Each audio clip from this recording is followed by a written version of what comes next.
Many years ago, I attended a mass. So during communion, I went up to the altar rail to receive communion. On that particular day, I was having pains on my waist down towards my knee, just pains from my waist down. So I didn't kneel to receive the communion. I stood up while the priest gave me the communion by tongue.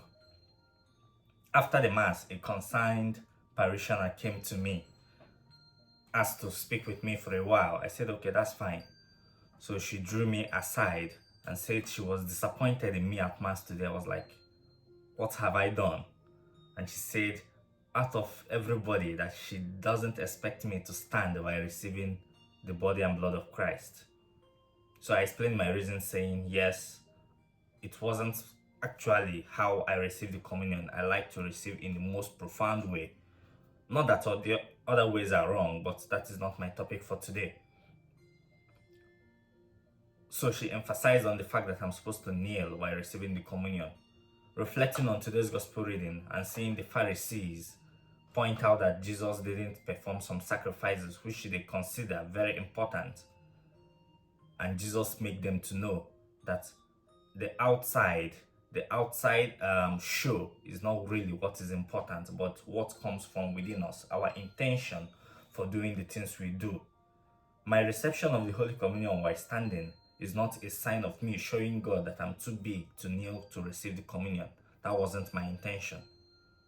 My intention was still receiving Jesus in the most profound way, but considering my health condition on that particular day.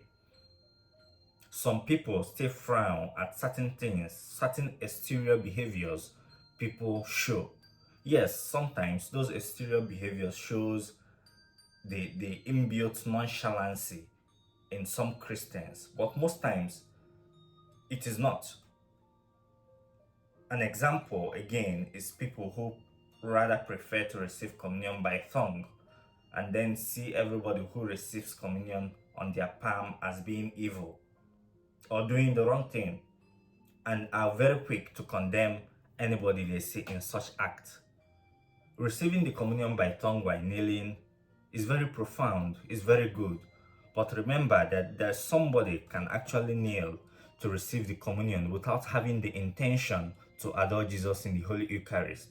And somebody who stands and receives by hand with so much adoration to the Eucharist is far more better than that person who knelt down still without any intention of adoration to the Eucharist.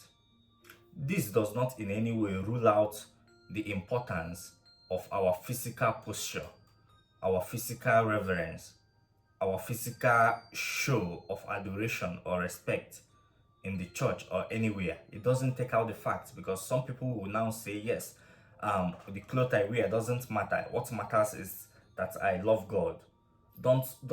There is a thin line between the two things I'm talking about now, because most people will use this teaching to justify the sermon today, to justify some of the actions they show, to say that yes, what matters is what comes from within you. Especially those who dress indecently, mostly those who dress indecently will tell you, yes, what matters is what I have in my mind, that I'm here to worship God. The two are not the same.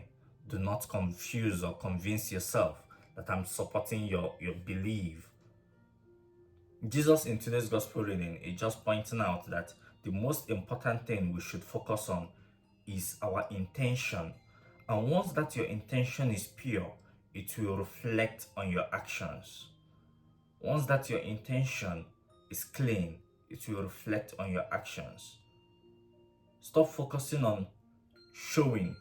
Stop focusing on, especially when you are doing it for the showing sake, when it's not reflecting